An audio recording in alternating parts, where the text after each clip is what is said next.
Assalamualaikum warahmatullahi wabarakatuh. Halo semuanya teman-teman, selamat malam, selamat datang kembali di channel kesayangan kita, channel Ilo Bercerita, dan masih bersama saya Ilo. Dimanapun teman-teman berada, semoga teman-teman selalu dalam keadaan sehat walafiat, tanpa kekurangan satu apapun, amin, amin ya robbal alamin. Dan pada kesempatan yang baik ini, saya akan membawakan satu kisah keren nih, kisah dari Alma. Dan pada kisah Alma kali ini akan menceritakan tentang sosok Bu Ratmi yang memiliki warung bakso Bu Ratmi nih. Jadi Bu Ratmi saat itu awalnya suaminya kerja di pabrik, tapi karena kecelakaan kerja sehingga harus mengalami kehilangan satu tangannya. Akhirnya suaminya diberhentikan dari pabrik tersebut tapi diberikan pesangon. Nah, dari pesangon inilah Bu Ratmi akhirnya membuka usaha warung baksonya dan alhamdulillah lancar, sukses, dan warung baksonya menjadi besar. Tapi setelah itu di sini Bu Ratmi berubah dan aduh, dia benar-benar nggak ngargain tuh suaminya, yaitu yang bernama Pak Jarwo. Hingga akhirnya terjadilah hal yang mengerikan. Apa sih hal mengerikan itu? Oke, sebelum kita masuk ke dalam kisahnya, buat teman-teman mungkin yang belum subscribe channel Ilo Bercerita, yuk bisa diklik dulu tombol subscribe-nya. Jangan lupa lonceng notifikasinya juga dinyalakan agar teman-teman selalu mendapatkan notifikasi dari konten-konten yang akan kami upload selanjutnya. Dan untuk channel Ilo Bercerita kami upload tiap hari teman-teman ya, setiap malam jam 9 malam waktu Indonesia bagian Barat. Gak pakai berlama-lama lagi nih. Pasti udah gak sabaran kan untuk masuk ke dalam kisahnya. Kita langsung saja masuk ke dalam kisahnya. Kita berangkat ke Jawa Timur. Pagi itu, udara terasa begitu dingin, angin bertiup kencang, daun-daun hijau bergoyang sesekali menjatuhkan tetesan air sisa hujan semalam. Suasana pagi itu terasa begitu ramai. Semua warga desa sudah terlihat beraktivitas seperti biasanya. Anak-anak terlihat bermain di halaman rumah. Sebagian lagi menggendong tas ransel di pundak dan berjalan ke arah sekolah yang terletak tidak jauh dari pemukiman warga. Di jalanan desa, seorang wanita menggunakan gamis dengan jilbab motif bunga sedikit lusuh berjalan dengan terburu-buru. Tangannya menenteng kantong plastik berwarna hitam, keringat menggenang membasahi kening. Brok! Suara kantong plastik terdengar, diletakkan dengan kasar di atas meja. Ada apa sih, Bu? Pulang-pulang kok kayaknya kesel banget sih, tanya Pak Jarwo pada istrinya yang baru saja tiba dari pasar. Bu Ratmi menjatuhkan tubuhnya ke sofa dengan kasar, tangannya mengusap keningnya yang sudah basah karena keringat. Ya, gimana nggak kesel, Pak? Tiap hari daging yang dijual di pasar makin mahal. Kalau kayak gini terus bukannya untung, yang ada malah buntung. Buntung gimana toh, Bu? Warung baksomu itu kan makin hari semakin rame. Malah kamu masih bisa bayar 3 karyawan buat ngelola warung bakso itu. Pak Jarwo memperhatikan wajah istrinya yang masih terlihat kesal. Ya rugilah, harga daging 120.000 per kilo. Laku jual baksonya, semangkok cuma 12.000. Bu Ratmi menjawab dengan ketus. Bukan begitu, Bu. Hanya saja, wes, gak usah kakek ngomong. Percuma juga aku ngomong sama orang yang gak ngerti apa-apa. Bu Ratmi langsung memotong ucapan suaminya dengan cepat. Tidak berapa lama, Susi, seorang wanita muda berusia sekitar 24 tahunan, keluar dari dalam dapur. Tangannya membawa secangkir teh hangat. Dengan perlahan dan hati-hati, Susi meletakkan cangkir itu di atas meja kayu yang ada di hadapan Bu Ratmi. Diminum dulu, Mbak, tehnya, ucap Susi, suaranya pelan. Loh, kamu kan masih di rumah sih? Tanya Bu Ratmi, matanya menatap Susi dengan tajam. Pokoknya jam 10 kamu harus sudah di warung. Iya, Mbak, tadi aku nyuci dulu. Ini aku mau langsung ke warung kok, jawab Susi dengan suara gugup. Susi langsung berdiri dan segera meninggalkan ruang tamu. Namun baru beberapa langkah, suara Bu Ratmi langsung memanggilnya. Tunggu. bawa adonan bakso ini ke belakang. Aku mau ganti baju dulu. Bu Ratmi segera berjalan ke arah kamar. Dek, sabar yo. Mbakmu itu memang gitu. Tapi dia itu sebenarnya baik kok, ucap Pak Jarwo yang langsung dibalas anggukan oleh Susi. Bu Ratmi dan Pak Jarwo adalah sepasang suami istri yang tinggal di desa Watu Jajar, sebuah desa kecil yang ada di pinggiran kota Mojokerto. 3 tahun lalu, kehidupan keluarga Bu Ratmi dan Pak Jarwo diuji dengan kesulitan ekonomi. Pak Jarwo yang saat itu bekerja di sebuah pabrik gula tiba-tiba mengalami sebuah kecelakaan. Tangannya tanpa sengaja masuk ke alat penggilingan tebu hingga membuat sebagian tangan kanannya terpaksa harus diamputasi. Karena kejadian itu, pemilik pabrik akhirnya memberhentikan Pak Jarwo. Dengan uang pesangon yang tidak begitu banyak, Bu Ratmi akhirnya memutuskan untuk membuka warung bakso di pinggir jalan raya. Sampai akhirnya 1 tahun berlalu, warung bakso kecil itu kini menjelma menjadi warung besar dengan 4 karyawan di dalamnya, dan salah satunya adalah Susi yang merupakan adik kandung dari Pak Jarwo. Kesuksesan yang diraih selama ini rupanya merubah Bu Ratmi menjadi wanita yang angkuh dan sombong, tidak hanya terhadap karyawan dan tetangga, namun juga kepada keluarganya sendiri. Bu Ratmi tidak segan-segan memaki siapa saja termasuk suaminya jika melakukan kesalahan, bahkan di hadapan banyak orang. Malam turun begitu cepat. Udara di desa Watu Jajar terasa begitu dingin. Sesekali, cahaya kilat dan gemuruh petir terdengar di langit desa. Jam sudah menunjukkan pukul 9 malam. Bu Ratmi duduk di ruang tamu dengan gelisah. Matanya menatap ke arah televisi, tapi sesekali ia membuka tirai jendela dan menatap keluar rumah seolah menunggu kedatangan seseorang. Kamu kok kayak bingung gitu sih, Bu? Ada apa? Tanya Pak Jarwo, matanya terus memperhatikan wajah sang istri. Aku ini loh lagi nunggu Susi.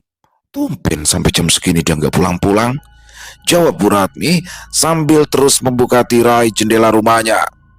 Ya mungkin saja warung bakso masih ramai, Bu. Jadi warung masih belum tutup. Ini udah jam 9 lewat, tapi Susi belum juga pulang. Awas saja ya kalau sampai dia bawa kabur uangku, ucap Bu Ratmi pelan, nyaris seperti bisikan, tapi masih bisa didengar oleh Pak Jarwo. Astagfirullahaladzim, Bu. Kamu ini kalau ngomong sembarangan banget. Ya nggak mungkin lah adikku bawa kabur uang jualan kita. Kita, jawab Bu Ratmi sambil tersenyum getir. Itu usahaku. Selama ini aku yang ngelolanya dengan susah payah. Jadi jangan pernah ya bilang kalau itu milik kita. Loh, tapi kan usaha itu awalnya dari uang pesangonku toh, Bu. Bu Ratmi tersenyum sinis. Elah, pesangon kecil aja diinget-inget. Daripada kamu inget-inget uang pesangon yang gak seberapa itu, lebih baik kamu mikirin gimana caranya bisa jadi laki-laki yang berguna walau hanya dengan 1 tangan. Bu Ratmi segera berdiri dari tempat duduknya. Ia langsung berjalan ke arah kamar. Brak! Pintu ditutup dengan kencang. Pak Jarwo yang duduk di ruang tamu seketika tersentak kaget. Pak Jarwo paham dengan sifat keras istrinya selama ini, tapi ia tidak menyangka jika Bu Ratmi, istrinya itu, bisa menyakiti hatinya dengan kata-kata yang keluar dari mulutnya. Assalamualaikum. Suara Susi tiba-tiba terdengar dari ambang pintu. Pak Jarwo langsung mengusap air mata yang sempat keluar dari kedua matanya. Waalaikumsalam. Kamu dari mana? Kok baru pulang? Mbakmu itu loh udah nungguin uang setoran warung dari tadi, jawab Pak Jarwo. Maafin aku ya, gara-gara warung ramai terus, aku nggak nutup warung tepat jamnya, Mas. Jadi Mas Jarwo malah kena marah deh sama Mbak Ratmi. Susi menunduk, wajahnya penuh penyesalan. Enggak, kamu enggak salah apa-apa. Dah, Sekarang cepat kasih uangnya sama mbakmu. Jangan sampai dia tambah marah. Perintah Pak Jarwo kepada Susi adiknya. Pak Jarwo meraih tangan Susi. Setelah itu kamu mandi, terus sholat. Doain almarhum bapak sama ibu ya. Susi tidak menjawab. Ia hanya mengangguk pelan dan segera berjalan meninggalkan ruang tamu menuju ke kamar Bu Ratmi. Sudah hampir 4 tahun ini, Susi tinggal bersama Pak Jarwo dan Bu Ratmi, bahkan sebelum Pak Jarwo mengalami kecelakaan di tempat kerja. Pada awalnya, Susi tinggal bersama ibunya di desa sebelah, tapi sejak sang ibu meninggal dunia, rumah itu akhirnya dijual dan dibagi dua secara adil. Susi pernah membuka usaha toko baju di sebuah pasar tradisional, tapi usaha itu terpaksa ia tutup demi bisa merawat Pak Jarwo, kakaknya. Pasalnya, sejak warung bakso milik Bu Ratmi laku keras, wanita itu memperlakukan Pak Jarwo tak lebih dari seorang benalu di rumah mereka sendiri. Bahkan saat ini Bu Ratmi dan Pak Jarwo tidur di kamar terpisah. Di pagi harinya, matahari merangkak naik ke atas, menyebarkan sinar kuning yang terasa hangat saat menyentuh kulit. Di dalam dapur rumah Bu Ratmi, asap putih terlihat keluar dari atap dapur yang berlubang. Aroma rempah tercium dari sayur asam yang baru saja matang. Beberapa lauk juga sudah tersaji di meja makan. Susi sudah bangun terlebih dahulu, tepatnya saat azan subuh berkumandang. Bu Ratmi yang baru saja keluar dari dalam kamar segera berjalan ke arah dapur. Ia duduk di kursi kayu tua. Asap putih mengepul. Saat tutup cangkir dibuka, aroma kayu bakar dari kompor kayu bercampur aroma kopi hitam menggantung di udara dapur. "Masmu belum bangun?" tanya Bu Ratmi dengan nada datar. "Tadi udah mbak, cuma habis sholat subuh Mas Jarwo tidur lagi. Katanya tangannya sakit," jawab Susi pelan sambil meletakkan ikan goreng di atas meja makan. Bu Ratmi meletakkan cangkir di atas meja, lalu menutupnya kembali. Dasar orang lanang males. Katanya mau jadi suami yang berguna. Bangun sebentar aja wes ngeluh. Susi tidak menjawab. Matanya hanya menatap ke arah Bu Ratmi, kepalanya menggeleng pelan. "Sus, nanti Karyo suruh ambil adonan daging di lapak Juragan Bowo. Mbak nggak bisa ke sana, soalnya Mbak mau ke rumah Bu Lurah." Bu Ratmi segera berjalan ke arah kamar mandi. "Iya mbak," jawab Susi singkat. Susi segera meraih tas jinjing kecil yang ada di atas meja. Ia segera melangkah meninggalkan rumah. Jalanan desa pagi itu sudah terlihat begitu ramai. Beberapa ibu-ibu sudah berkumpul di depan warung sayur kecil milik Bu Sani. Lihat tuh si Susi, mau-maunya dia disuruh ke warung dari pagi sampai malam. Salah satu wanita berkata dengan suara pelan, tapi masih bisa didengar oleh beberapa orang yang lain, termasuk Susi yang berjalan di depan mereka. "Iya, harusnya kan sebagai kakak ipar, Bu Ratmi itu harusnya nyayangin adik iparnya. Ini malah zolim," jawab yang lain. Wanita kayak dia mah gak akan baik sama siapapun, apalagi suaminya. Aku itu pernah lihat loh, Pak Jarwo didorong waktu ngalangin jalannya, timpal wanita yang lain. Ya, nama Bu Ratmi memang cukup terkenal di desa Watu Jajar, bukan karena kebaikannya, melainkan karena keburukan sifatnya. Tidak hanya kepada tetangga, namun juga kepada suami dan adik iparnya. Bahkan beberapa kali tetangga memergoki Bu Ratmi, memukul atau mendorong Pak Jarwo yang saat itu melakukan kesalahan. Di siang harinya, udara desa terasa semakin panas. Sinar matahari siang itu bersinar begitu terik di atas langit desa. Di jalanan, Susi berlari dengan tergesa-gesa. Keringat menggenang di keningnya, menetes di pelipis. Nafasnya terengah sesekali. Tangannya mengusap keringat yang sudah menggenang di keningnya. Assalamualaikum, ucap Susi dengan nafas terengah. Waalaikumsalam, jawab Pak Jarwo yang siang itu sedang duduk di sofa yang ada di ruang tamu. Ada apa, Sus? Kok kamu kayak panik gitu sih? Baratmi mana, Mas? Baratmi mana? Tanya Susi dengan panik sambil berusaha mengatur nafasnya yang masih terengah. Ada di dalam kamar. Ada apa memangnya? Alih-alih menjawab, Susi justru langsung berlari ke arah kamar Bu Ratmi. Tangannya langsung mengetuk pintu kayu kamar dengan cepat. Beberapa menit berlalu, pintu kamar terbuka. Bu Ratmi muncul dari balik pintu. Apa sih kamu? Gak tahu apa? Aku lagi tidur siang, bentak Bu Ratmi. Matanya menatap Susi dengan tajam. Itu Karyo, Mbak. Susi berusaha membuka mulut, tapi suaranya seolah tercekat. Karyo kecelakaan, ketabrak mobil. Mata Bu Ratmi seketika melebar. Hah, kecelakaan? Kok bisa? Terus gimana keadaannya sekarang? Susi terdiam beberapa saat, wajahnya menunduk. Karyo meninggal dunia, Mbak. Dia nggak sempat dibawa ke rumah sakit. Bu Ratmi terdiam, matanya memperhatikan Susi dengan tatapan yang sulit diartikan. Kamu siap-siap, kita ke rumah Karyo sekarang. Iya, Mbak. Susi segera berjalan ke arah kamarnya, sementara Bu Ratmi langsung menutup pintu kamarnya dengan keras. Beberapa saat kemudian, Susi dan Bu Ratmi sudah berada di rumah Karyo. Suasana di sekitar rumah sudah ramai oleh para pelayat. Setelah memarkirkan motornya di halaman rumah, Susi dan Bu Ratmi langsung berjalan ke arah rumah yang sudah sesak oleh para pelayat. Aroma daun pandan dan kapur barus tercium saat mereka sudah berdiri di ambang pintu. Di sisi jenazah Karyo, sang istri sedang terisak. Suara lantunan Yasin terdengar menggema di seluruh ruang tamu.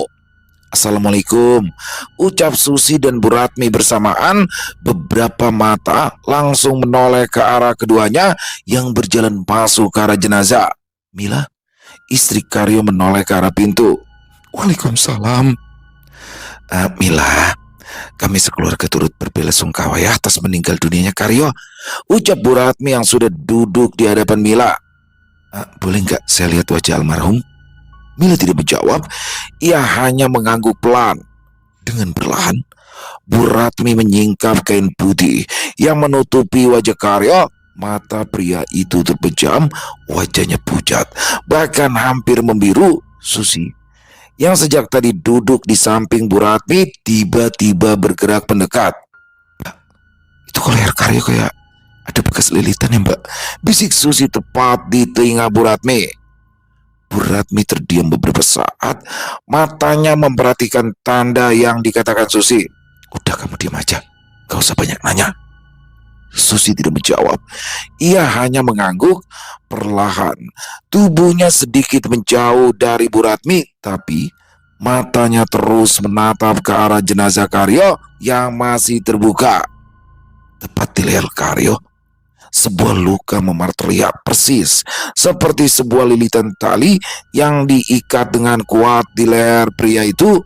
Sementara tadi pagi Karyo meninggal karena tertabrak truk pengangkut sayur bukan gandir. Menurut para saksi mata saat itu, Mas Karyo lagi nyebrang sambil membawa adonan bakso. Terus tiba-tiba dari arah kanan sebuah truk pengangkut sayur melaju kencang, ucap Mila tiba-tiba. Terus apa truk itu bisa dikejar? Tanya Susi dengan wajah penasaran. Mila menggeleng pelan. Enggak, Mbak, truk itu berhasil kabur dan adonan bakso langsung berceceran di jalanan. Bu Ratmi, saya minta maaf karena musibah ini Ibu jadi mengalami kerugian. Saya janji akan mengganti adonan bakso yang hancur karena kejadian ini. Mi, udah, gak apa-apa, saya maklum kok. Kami itu datang ke sini karena mau memberikan ini sebagai tanda belasungkawa kami. Bu Ratmi menyerahkan amplop coklat berisi sejumlah uang kepada Mila. Mila memperhatikan amplop coklat yang ada di tangan Bu Ratmi beberapa saat. Lalu pandangannya tertuju pada Susi dan Bu Ratmi. Wanita itu seolah ragu menerima amplop pemberian Bu Ratmi. Suasana di dalam rumah terasa hening. Hanya suara lantunan Yasin dan bisik-bisik tetangga yang sesekali terdengar samar. Udah Mi, terima aja. Anggap saja ini sebagai terima kasih kami atas pengabdian Karyo selama ini terhadap warung bakso saya. Bu Ratmi mendorong amplop itu ke tangan Mila. Terima kasih ya Bu. Semoga warung bakso Bu Ratmi bisa semakin ramai dan sukses, jawab Mila sambil menerima amplop coklat itu. Di antara beberapa karyawan yang bekerja di warung bakso milik Bu Ratmi, Karyo adalah karyawan yang paling senior. Dia juga satu-satunya karyawan yang tidak pernah membantah perintah Bu Ratmi. Semarah apapun wanita itu, Karyo tidak pernah menaruh dendam dan sakit hati. Hal itulah yang akhirnya membuat Bu Ratmi lebih mempercayakan semua kebutuhan warung pada Karyo dibandingkan karyawan yang lain. Setelah beberapa saat, Susi dan Bu Ratmi langsung berpamitan meninggalkan rumah Karyo. Udara siang itu terasa begitu panas. Matahari bersinar terang menyebarkan sinar yang terasa begitu panas saat terkena kulit. Aroma sampah terbakar tercium di beberapa rumah warga. Semakin hari, warung bakso milik Bu Ratmi semakin ramai. Rasa kuahnya yang gurih dan harga yang sangat murah membuat bakso itu semakin terkenal. Tidak hanya di desa dan pasar, tapi juga di seluruh wilayah yang ada di sekitaran warung. Bahkan saat ini, Bu Ratmi sudah mampu membeli beberapa barang mewah dan juga merenovasi rumahnya. Namun, hal itu membuat Bu Ratmi menjadi wanita yang semakin angkuh dan sombong kepada suami dan tetangganya.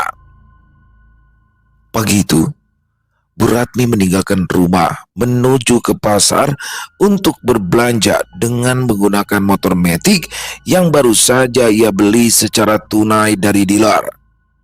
Kepalanya mendongak ke atas saat bertemu dengan beberapa ibu-ibu yang sedang berbelanja di sebuah gerobak sayur. Motornya melaju dengan kencang, membuat daun-daun kering yang berserakan di tanah berterbangan. Lihat tuh si Ratmi, makin lari makin sombong, udah kayak nggak butuh tetangga, ucap salah satu wanita tangannya meraih sayur yang ada di hadapannya. Ya malum aja Bu, namanya juga orang kaya baru. Emangnya kita yang hidupnya pas-pasan, bahkan malah kekurangan. Wanita lain menjawab sambil terkekeh. Tapi kok aku curiga yo, gumam wanita lain hingga membuat semua wanita menoleh ke arahnya. Curiga kenapa?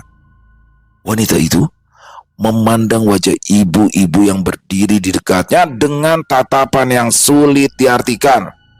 Kayaknya ya, tiap ada karyawan yang meninggal, warung baksonya si Ratmi itu jadi makin sukses. Aku kok curiga yo, jangan-jangan maksudmu si Ratmi pakai pesugihan? Potong wanita lain dengan cepat. Wanita itu mengangguk. Seketika suasana terasa sunyi. Waktu seolah berhenti. Hanya suara burung yang terdengar pelan bercampur derak pohon bambu yang bergerak karena tertiup angin. Di siang harinya, Bu Ratmi pulang dari pasar dengan membawa adonan bakso lebih banyak dari biasanya. Hal itu membuat Pak Jarwo suaminya sedikit heran. Pria dengan kumis lebat itu segera berjalan ke dapur untuk menemui sang istri.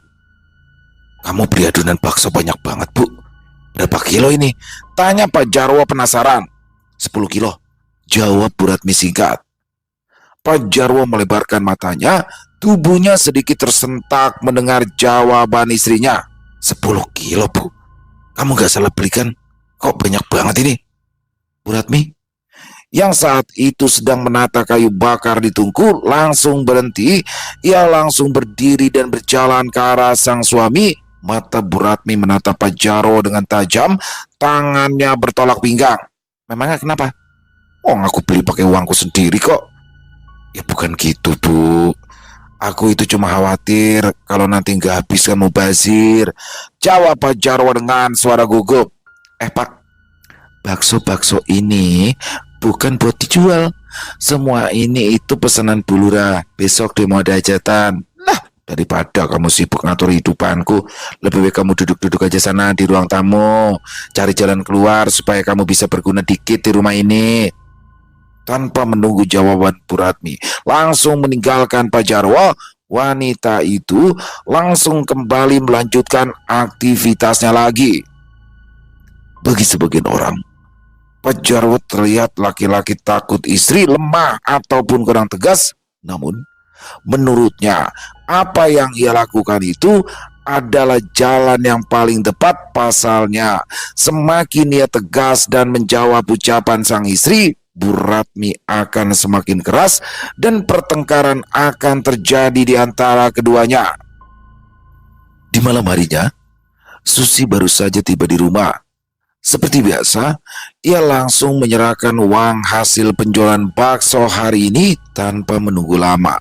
Bu Ratmi langsung menghitung lembaran uang yang baru saja diberikan oleh adik iparnya itu. 5 juta. Seru Bu Ratmi, matanya berbinar saat melihat lembaran-lembaran uang yang ada di hadapannya. Kalau seperti ini terus, aku bisa beli rumah baru di kota. Hidup enak, tanpa suami sama adiknya yang cuma bisa jadi penalu. Susi dan Pak Jarwo saling melempar pandang. Mereka tidak menyangka jika Bu Ratmi sudah berencana untuk berpisah dari Pak Jarwo. Tanpa memperdulikan perasaan suaminya, Bu Ratmi langsung meninggalkan ruang tamu. Sabar ya Mas, doain aja biar Mbak Ratmi bisa secepatnya berubah. Susi duduk di samping Pak Jarwo, tangannya mengusap pundak kakaknya dengan lembut. Iya dek, masanya bisa pasrah. Mas paham kok kenapa dia seperti itu. Gak ada seorang pun wanita yang mau hidup susah dengan pria cacat seperti Mas. Mas jangan ngomong gitu, gak baik. Kalau Mbak Ratmi masih jodoh buat Mas Jarwo, aku yakin dia pasti akan berubah. Susi tersenyum lembut, matanya terlihat hangat saat menatap wajah Jarwo kakaknya. Mas sudah makan? Apa mau aku siapin makan malam? Gak usah dek, Mas sudah makan. Sekarang Mas masuk kamar dulu ya, mau istirahat, capek. Pak Jarwo langsung berdiri dari tempat duduknya dan berjalan ke arah kamarnya yang ada di belakang rumah. Sementara itu, Susi hanya bisa menatap punggung kakaknya dengan tatapan iba.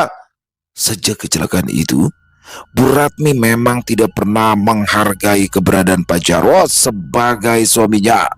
Bu Ratmi tidak hanya menyiksa hati dan perasaan suaminya dengan kata-katanya, namun juga menyiksa fisik Pak Jarwo dengan perbuatan yang kasar. Dalam hati Susi ada rasa iba melihat kehidupan Pak Jarwo kakaknya itu. Namun setiap Susi akan mencoba menasihati dan menegur Bu Ratmi, Pak Jarwo selalu melarangnya dengan alasan ia tidak mau ada pertengkaran antara adik dan istrinya. Terbuat dari apa hatimu Mas? Susi bergumam lirih, air mata jatuh dari kedua matanya. Waktu berlalu begitu cepat. Pagi itu, suasana desa sudah ramai dengan aktivitas warga. Di dalam rumah Bu Ratmi, suara gemeretak panci terdengar di dalam dapur. Susi terlihat sibuk sedang meracik bumbu rempah-rempah di dalam masakannya. Ratmi, luar kamu! Sebuah teriakan terdengar dari luar rumah membuat Susi dan semua orang yang berada di rumah itu terkejut. Susi dan Pak Jarwo yang berada di dapur langsung berlari ke ruang tengah, sementara di kamar depan Bu Ratmi sudah berdiri di ambang pintu. Mata ketiganya menatap heran ke arah pintu rumah yang masih terkunci. Suara gemuruh orang dengan emosi yang memuncak terdengar dari luar rumah. Sus, cepat kamu keluar. Lihat, ada apa mereka ramai-ramai datang ke rumah kita? Perintah Bu Ratmi kepada Susi, adik iparnya. Susi mengangguk pelan. Ia segera berjalan ke arah pintu dengan langkah kaku. Suara derit panjang terdengar. Saat pintu dibuka pelan, Susi terkejut. Saat melihat puluhan warga sudah berkumpul di depan rumah, mereka membawa balok kayu, sapu, dan beberapa alat lain. Mata mereka terlihat penuh dengan amarah dan emosi. Maaf, ada apa ya bapak-bapak dan ibu-ibu berkumpul di rumah kami? Tanya Susi dengan ramah, tapi suaranya sedikit bergetar karena ketakutan. Mana Ratmi? Suruh dia cepat keluar. Seorang pria berteriak dengan suara lantang. Memangnya ada apa ya Pak, Bu? Susi kembali bertanya. Seorang ibu-ibu yang berdiri di barisan paling depan langsung bersuara. Sudahlah Susi, kamu itu jangan bikin semua orang yang ada di sini makin marah. Lebih baik sekarang, cepetan, suruh kakak iparmu keluar sekarang atau kami akan masuk dan nyeret dengan paksa. Tenang, saya minta seluruh warga untuk tetap tenang. Pak Bayu, ketua RT berteriak ke arah warga dengan cepat. Pandangannya langsung tertuju pada Susi. Susi, lebih baik sekarang kamu masuk dan minta Bu Ratmi dan juga Pak Jarwo untuk keluar sebelum warga semakin marah. Baik Pak RT. Susi langsung mengangguk cepat. Ia segera masuk ke dalam rumah. Di dalam rumah, Pak Jarwo dan Bu Ratmi berdiri di ruang tengah dengan panik. Mata mereka terus menatap ke arah pintu yang sengaja ditutup oleh Susi. Tidak berapa lama, pintu pun terbuka. Susi muncul dari balik pintu dengan wajah takut dan panik. Ada apa Sus? Tanya Pak Jarwo saat adiknya sudah berdiri di dekat mereka. Warga sama Pak RT minta Mas Jarwo dan Mbak Ratmi keluar dulu. Kayaknya mereka lagi marah deh Mbak. Ratmi mengerutkan kening. Pandangannya tertuju pada Susi dan pintu bergantian. Marah? Loh, emang ada masalah apa kok mereka marah? Aku juga nggak tahu Mbak. Lebih baik kita keluar sekarang sebelum warga nekat masuk dan menyeret Mbak keluar dari rumah. Susi menjawab dengan wajah panik. Ya udah dek, ayo kita keluar. Jangan sampai warga marah dan melakukan hal-hal yang membahayakan kita. Pak Jarwo meraih tangan Bu Ratmi. Dengan kasar, Bu Ratmi langsung menarik tangannya dan segera berjalan keluar rumah. Di belakangnya, Pak Jarwo dan Susi berjalan beriringan. Melihat Bu Ratmi muncul dari balik pintu, beberapa warga langsung melemparkan telur busuk dan batu ke arahnya. Ketua RT yang berada di barisan paling depan langsung meminta warga untuk tenang dan tidak main hakim sendiri. Sudahlah Pak RT, jangan belain warga yang salah. Perempuan iblis kayak dia harus segera kita usir dari desa ini. Seorang warga berteriak. Sebenarnya ada apa ini ya? Kalian itu datang ke rumah saya dalam keadaan marah dan sekarang lemparin kami dengan telur busuk sama batu. Suara Bu Ratmi terdengar melengking. Ratmi, masih untung kami cuma ngelempari kamu dengan batu dan telur daripada kami hancurkan rumahmu seperti warung baksomu itu. Bu Ratmi menatap tajam ke arah warga. Apa? Kalian sudah berani menghancurkan warungku? Dasar manusia tidak berpendidikan. Pak, sebenarnya ada apa ini? Kenapa semua datang dan marah-marah di sini? Tanya Bu Ratmi. Pak Bayu selaku ketua RT mengatakan jika pagi ini Nisa, salah satu karyawan Bu Ratmi, ditemukan meninggal dunia di dalam kamarnya. Gadis berusia 23 tahun itu ditemukan tergeletak di bawah ranjang dengan sebuah kain putih yang melilit lehernya. Bahkan sebelum ditemukan meninggal, Nisa sempat mengalami depresi. Dia mengatakan jika dirinya didatangi oleh sosok pocong yang selalu berusaha membunuhnya. Warga menduga jika Bu Ratmi telah melakukan pesugihan tali pocong. Bu Ratmi seketika menegang, nafasnya tercekat seolah tertahan di tenggorokan. Menurut Bu Ratmi, Nisa memang sudah hampir 1 minggu ini tidak masuk kerja, dan menurut karyawan yang lain, gadis itu memang sakit. Namun, Bu Ratmi tidak tahu menahu jika Nisa mengalami depresi dan juga dihantui oleh sosok pocong.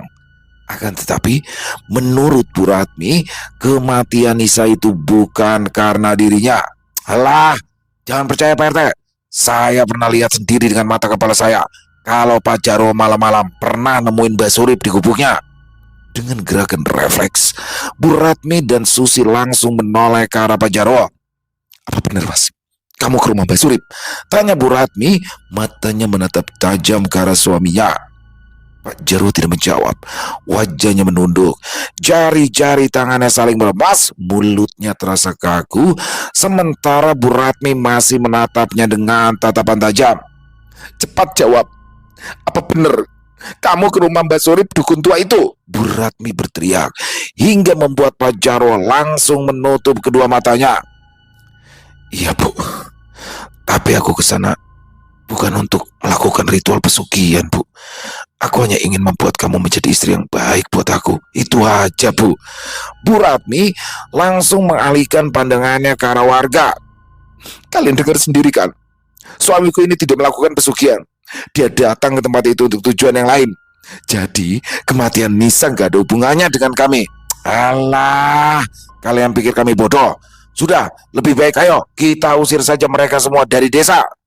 Dengan gerakan cepat, beberapa warga langsung berjalan ke arah Pak Jarwo dan Bu Ratmi. Mereka langsung menarik paksa pasangan suami istri itu. Teriakan dan jeritan Bu Ratmi, Pak Jarwo dan Ketua RT seolah tidak terdengar di telinga mereka. Berhenti! Teriak Susi yang sejak tadi diam, hingga membuat semua kegaduhan itu langsung berhenti. Lepaskan Mas dan Mbakku.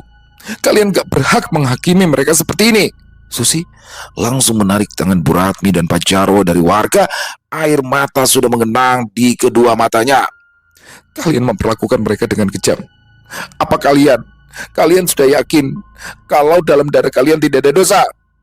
Apa kalian yakin kalian tidak pernah melakukan kesalahan? Bentak Susi, matanya menatap wajah-wajah yang kini menunduk di hadapannya. Kalian boleh hancurkan warung bakso itu. Kalian boleh memintanya berhenti berjualan. Tapi tolong, jangan hakimi mereka seperti ini. Semua orang punya kesempatan untuk berubah. Suasana mendadak hening. Suara-suara yang sejak awal berteriak dengan lantang kini seolah terbungkam.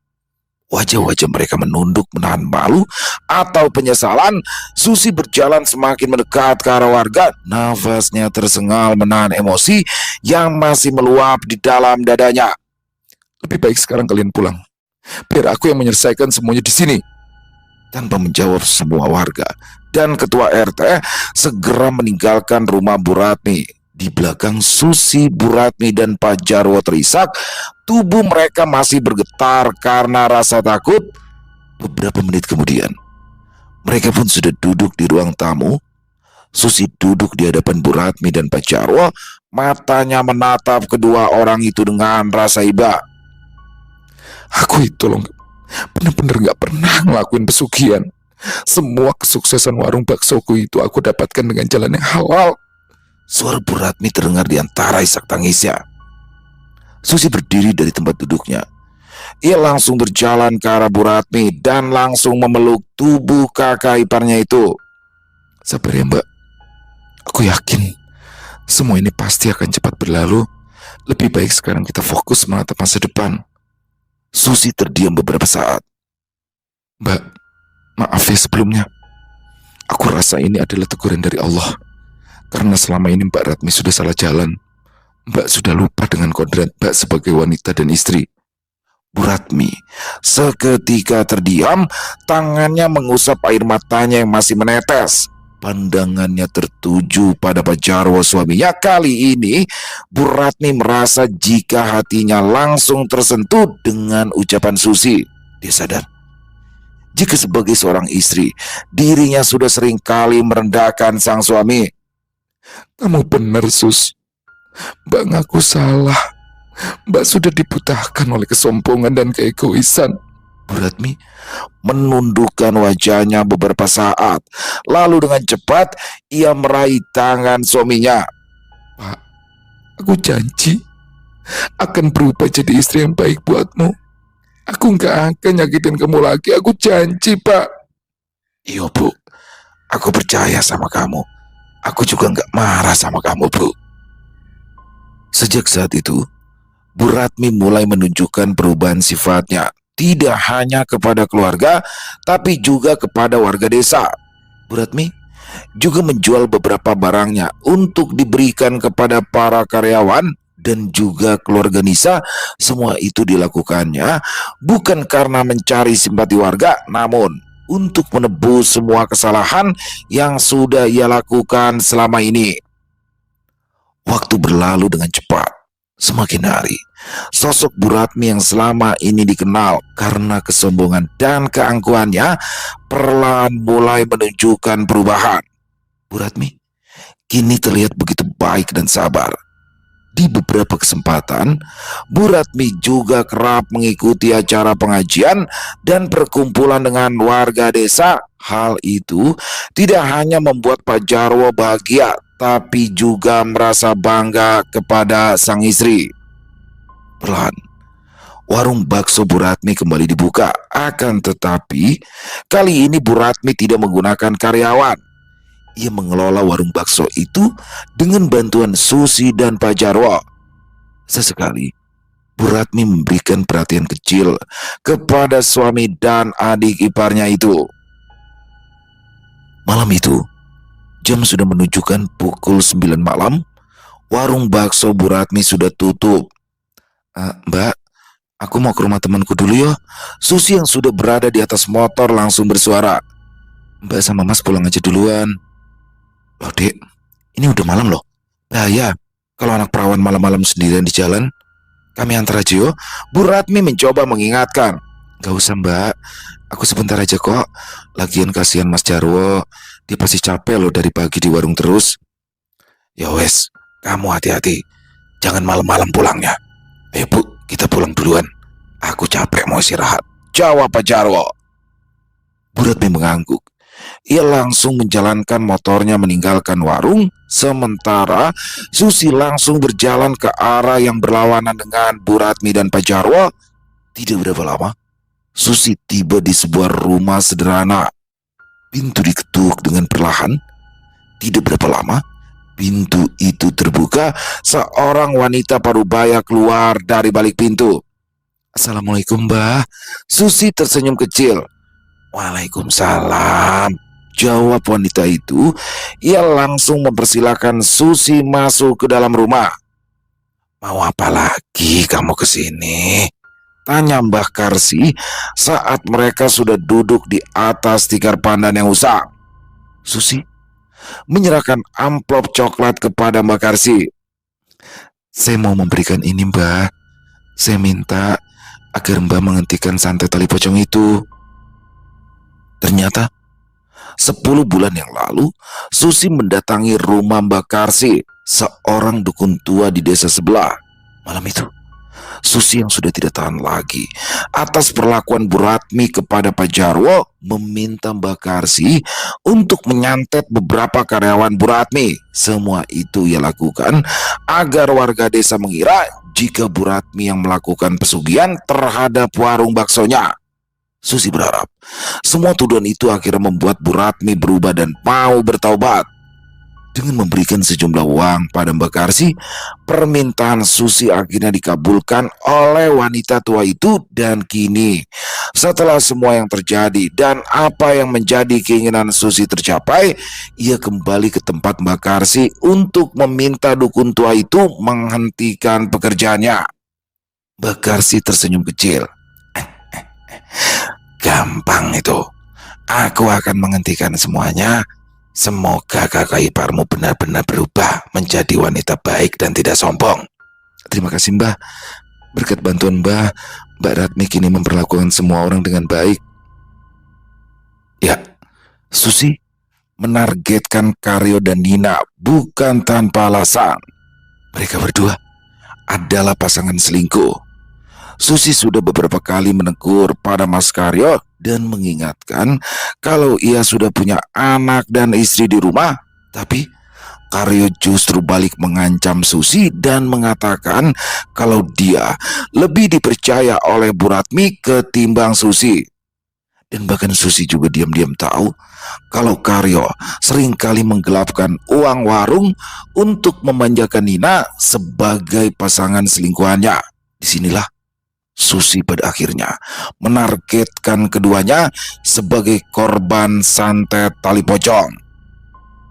Susi berharap kali ini Bu Ratmi benar-benar menepati janjinya untuk berubah menjadi wanita yang lebih baik dari sebelumnya. Beberapa menit kemudian, suara deru motor Susi meraung di kesunyian malam. Dengan penuh kebahagiaan dan semangat baru, Susi meninggalkan rumah Mbak Karsi. "Maafkan aku, Mbak. Semua aku lakukan demi kebaikan kita semua," ucap Susi lirih. Pandangannya masih tertuju pada jalanan desa yang gelap. Selesai. Wow, luar biasa, plot twist banget. Keren pakai banget. Dari awal kan saya udah bilang, keren nih kisahnya nih. Wah, dari awal saya pikir nih Bu Ratmi ini pesugihan nih dari awal ya kan, karena banyak yang meninggal dan setelah ada yang meninggal usahanya tambah maju. Wah, pasti pakai tumbal pesugihan. Wah, tapi ternyata saya sudah setuju nih sama Bu Ratmi ya. Ternyata bukan pesugihan. Ini semua yang melakukannya adalah Susi. Susi adik dari Pak Jarwo, yang mana dia nggak tega tuh ngelihat kakaknya dibikin kayak begitu sama Bu Ratmi, tidak dihargai. Padahal Bu Ratmi kan dapat modal awal untuk bikin warung bakso kan dari pesangon yang didapat dari Pak Jarwo. Nah, Pak Jarwo setelah kehilangan sebelah tangannya ini, dia nggak, mungkin belum move on kali ya untuk memulai sesuatu lagi. Tapi di sini akhirnya Susi memilih jalan pintas tuh. Jadi wah, itu keren-keren banget ya. Tapi ini tidak patut dicontoh teman-teman ya. Maksudnya di sini Susi kayak propaganda nih, dia kayak ngebikin orang-orang berpikiran kalau warung baksonya Bu Ratmi ini pesugihan, sehingga dia menyantet para karyawannya, terutama dua orang itu, yaitu Pak Karyo, Mas Karyo sama Nisa. Nisa ya teman-teman, tadi di akhir kayaknya agak sedikit ya Nina ya, tapi Nisa. Nah, di sini kenapa sih dia milih dua tumbal ini? Karena Karyo dan Nisa ternyata memiliki affair atau hubungan gelap, padahal Karyo udah punya anak, kalau Nisa masih muda. Nah, di sini Karyo ini juga suka menggelapkan uang. Udah diomongin sama Susi baik-baik, tapi dia malah balik ngancem. Akhirnya ditetapkanlah dua orang ini sebagai tumbal, sehingga seolah-olah warung bakso Bu Ratmi pesugihan sampai di demo warga. Wah, keren banget. Akhirnya di sini Bu Ratmi sadar, setelah bisa semuanya membaik, dia sadar dan alhamdulillah berubah dan menjalani semuanya bersama Jarwo dan juga Susi. Keren-keren pakai banget ya. Tapi ingat teman-teman, niat Susi baik, tujuannya baik untuk membuat Bu Ratmi bisa baik sama suaminya, tapi caranya salah. Nggak boleh, jangan dicontoh ya. Bahkan Pak Jarwo juga sempat datang ke dukun tuh untuk bikin istrinya itu kembali lagi seperti dulu. Jadi intinya itu salah. Walaupun niatnya baik, tujuan baik, tapi caranya salah, nggak boleh. Dan semoga kita bisa mengambil hikmah yang baik ya dari kisah barusan dan dibuang yang buruk-buruknya. Dan sekali lagi keren pakai banget kisahnya, plot twist banget. Terima kasih Alma. Ditunggu lagi untuk kisah-kisah selanjutnya. Dan semoga teman-teman terhibur ya dengan kisah barusan. Dan buat yang suka dengan videonya, yuk bisa diklik tombol like, tombol jempol, tombol hype-nya juga bisa diklik. Dan buat teman-teman, boleh dong dibantu di-share ya link videonya ini ke teman-teman yang lain agar juga ikut merasa terhibur. Buat teman-teman yang mungkin punya komentar lain, punya pendapat lain, bisa menuliskannya di dalam kolom komentar ataupun hanya sekedar saling menyapa. Silakan. Insya Allah kami akan menjawabnya satu persatu. Di akhir kata, saya Ilo mengucapkan permohonan maaf apabila mungkin dalam pembawaan kisahnya barusan ada kata-kata saya yang salah ataupun ada kata-kata saya mungkin yang kurang berkenan. Saya mohon dibukakan pintu maaf yang seluas-luasnya. Sampai berjumpa lagi di konten-konten kami selanjutnya yang pasti tidak kalah serunya, yang pasti tidak kalah horornya. Masih bersama saya Ilo di channel Ilo Bercerita. Salam sehat, sukses selalu untuk kita semua. Wassalamualaikum warahmatullahi wabarakatuh.